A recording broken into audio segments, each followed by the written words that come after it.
Professor, o que você acha do discurso de que não se pode falar que uma peça artística é ruim? Seja filme, série, música. O discurso que não se pode falar que uma peça artística é ruim, eu acho péssima. Meu filho tá chorando que nem um condenado lá fora, mas eu acho péssima. É anticrítico, inclusive. É, inclusive, conformista, tá ligado? Porque a crítica de cinema... E assim, isso é um papel não só do crítico, mas também do espectador como um todo. É claro que assim, a gente não pode superficializar o debate. É aquilo que a gente conversou ontem, o Destroy, neoliberalismo, inclusive, que foi o que iniciou todo esse debate, né, querido? A gente não pode reduzir a crítica a superficial, subestimado e superestimado. E vamos aprofundar a parada também. Mas partir desse pressuposto de que a crítica tem que ser conivente com a coisa percebida no mundo também não cabe.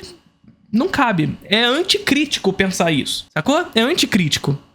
Porque a crítica é a antítese do processo dialético da construção da linguagem e do desenvolvimento da história do cinema. Ou seja, nós observamos a realidade e por realidade nós concebemos cinema, sacou? E a partir da nossa reação a essa realidade, como antítese desse processo, construímos síntese. Da síntese, novas reações e assim a roda gira. Isso é dialética, gente. É ver a coisa posta no mundo, reagir à coisa para produzir síntese. E a síntese posta no mundo está disposta a uma nova reação, que dessa reação surge síntese. E assim a roda gira. Então, assim, não cabe esse tipo de discurso de que não devemos falar mal de peças artísticas. Eu nunca ouvi isso. Eu já ouvi muita gente falando que nós, enquanto críticos brasileiros, não devemos falar mal de filme brasileiro. O que também é um grande absurdo. Porque partir do pressuposto de que a crítica tem que ser conivente com o cinema nacional significa também não desenvolver esse cinema nacional. É acreditar, portanto, que a partir dessa conivência com a coisa posta, e portanto com o cinema nacional posto na realidade material, esse cinema não deve mudar. Porque ele já é o suficiente. Ele já é o suficiente. Então sim, nós devemos criticar aquilo que merece ser criticado. Nós devemos passar tudo que está inserido sob o contexto da arte pelo processo e pelo crivo crítico. A crítica tem esse papel, um papel fundamental e histórico de desenvolvimento da linguagem cinematográfica. Papel esse que não vem de hoje, vem de sempre, por isso que histórico. A galera lá na Novelle Vague, esse movimento que é dito como um dos movimentos mais importantes da história do cinema, era um movimento que se inicia da crítica de cinema. Esses autores, Godard, Truffaut, Chabrol, Romer, etc., eram críticos de cinema. Sobretudo da carreira do cinema. Que passam a enxergar no cinema francês daquele momento histórico um problema e a partir disso começam primeiro a escrever sobre isso, crítica de cinema, e depois pegar a mão na massa para fazer os filmes. Isso não significa dizer que o crítico de cinema deve pegar a mão na massa. Não. Esse foi um processo pelo qual surge a Novelle Vague. O crítico não tem esse papel. O crítico não tem o papel de ter que saber fazer filme. Não tem. Esse papelzinho aí que dizem que o crítico é o crítico é um cineasta frustrado e tudo mais, papinho torto. Papinho torto. Que assim, particularmente, por exemplo, vocês já me viram falando sobre isso inúmeras vezes. Eu não tenho qualquer interesse em fazer um filme. Eu não me vejo em nenhum momento em um set de filmagem. Deus me livre. O ateu falando de Deus me livre, mas foda-se. Tá ligado? Deus me livre. Estar num set de filmagem. Mas nem fudendo que eu quero estar em set. Assim, pra visitar set, conhecer, porra, delícia. Mas fazer? Puta que pariu, nem fudendo. Eu sou o professor, eu sou o crítico de cinema. Acima de tudo, professor. É isso que eu sei fazer. E ser professor não me faz saber ser diretor, ser cineasta. É outra coisa completamente diferente. Eu domino a linguagem, eu domino a teoria, mas fazer... Muitas vezes, quem domina o fazer não domina a teoria, por exemplo. Quer ver um filme que ensina bastante sobre isso? A Visita, do Shyamalan. Tá ligado? A Visita do Shyamalan? Vocês já viram? Mais um filme de terror?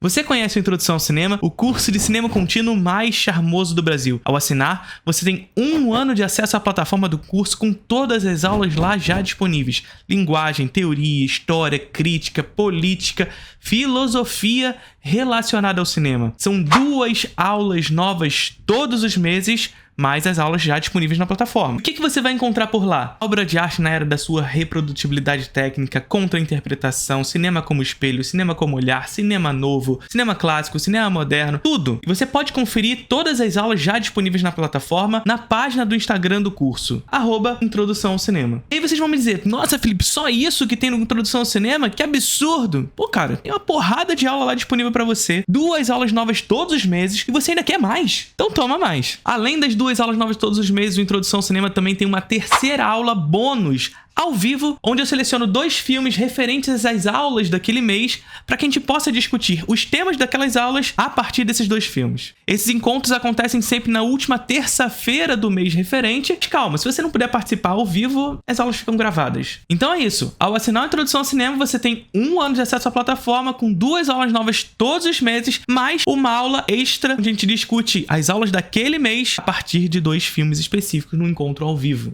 Espero que curtam. Qualquer dúvida que vocês quiserem, vocês podem chegar no meu Instagram, perguntar tudo o que vocês quiserem sobre a Introdução ao Cinema. Mas o que eu posso garantir é que eu tenho certeza que você não vai se arrepender. Faça parte da Introdução ao Cinema.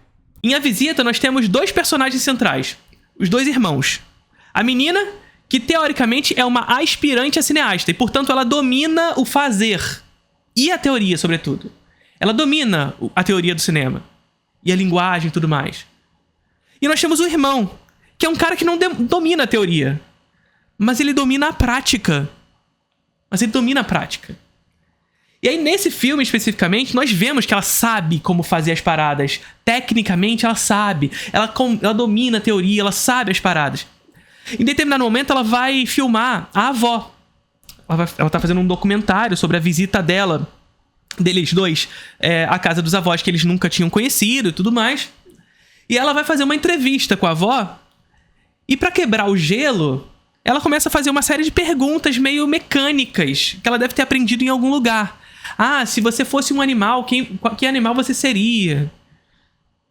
Mas ela não consegue quebrar o gelo. A avó não dá espaço para que o diálogo se desenvolva. Em um outro momento, o menino vai...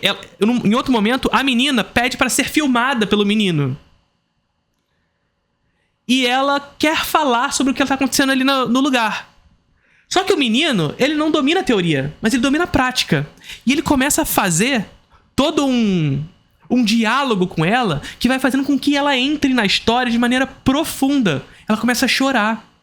E na medida que ela começa a chorar, ele vai aproximando a câmera do rosto dela. Cada vez mais. Vai aproximando. Ou seja, ele vai se utilizando de um close-up em um momento específico muito oportuno. É aquilo que eu sempre digo pra vocês. O close-up é uma técnica que, apesar de simples e que muitos de nós nem prestamos muita atenção nela, o close-up é uma técnica potencializadora da capacidade do espectador em encontrar com as feições do personagem e, portanto, sentir empatia por ele. Olha o que o cara fez. Ele não tem domínio teórico de linguagem, teoricamente, o personagem ali. Mas ele se aproxima do rosto dela justamente no momento em que ele está buscando a sensação, que ele está buscando a emoção. Melodrama. Tá ligado? É lindo esse filme, porque é um filme de found footage que o Shyamalan estabelece uma espécie de dialética ali entre uma diretora teoricamente formalista e um diretor que é menos formalista, que ele é mais da prática. Vamos fazer. Tá ligado? Percebe? Então, o crítico de cinema, como eu estava dizendo, voltando lá atrás, o crítico de cinema, ele não necessariamente ele domina a prática, mas ele domina a teoria. E não só domina a teoria, como ele domina o papel da crítica. O seu papel no mundo. Papel esse que está aqui justamente para reagir a esse mundo e reagindo, fazendo com que esse cinema não se estagne a um determinado tipo de padrão. Então, assim, não cabe. Eu acho que é completamente incongruente essa ideia de que nós não devamos, de forma alguma, falar mal ou, enfim, falar que determinadas peças de teatro ou filmes são ruins. E o mesmo para cinema brasileiro. Ser conivente com a coisa posta, ser conivente com o cinema brasileiro, ser conivente com os tempos de vacas magras, significa ser conivente com esse cinema. Fazer com que esse cinema se reproduza dessa forma. Que não mude. Voltando pra galera do Nouvelle Vague, rapidamente, quando eles observam a realidade material do cinema francês daquele contexto histórico, década de 40, 50, o Truffaut vai escrever um texto chamado Uma Certa Tendência do Cinema Francês. E o que ele faz aqui é justamente falar assim, porra, tá uma merda esse cinema aqui. Reduzindo bastante o texto dele, tá? Tá uma merda essa porra aqui. Porque é um cinema centrado no roteiro, é um cinema centrado no produtor, e onde é que tá o autor? Inaugura-se, portanto, dentro daquele contexto, é claro que o Truffaut não vai ser o primeiro cara a escrever sobre o cinema de autor, tá? Isso já tá escrito antes. Já está escrito antes. Em Astruc, sobretudo. Então, o Truffaut percebe a realidade, analisa os seus sintomas e, a partir disso, tenta encontrar suas causas.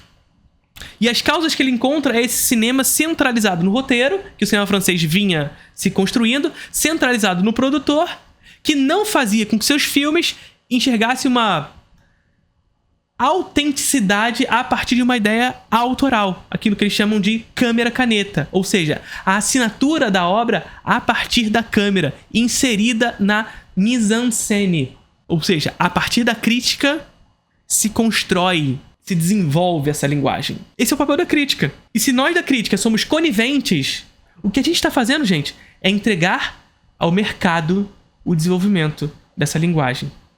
Porque cabe a eles esse desenvolvimento se não houver antítese. Beleza? Então, beleza. Curtiram o vídeo?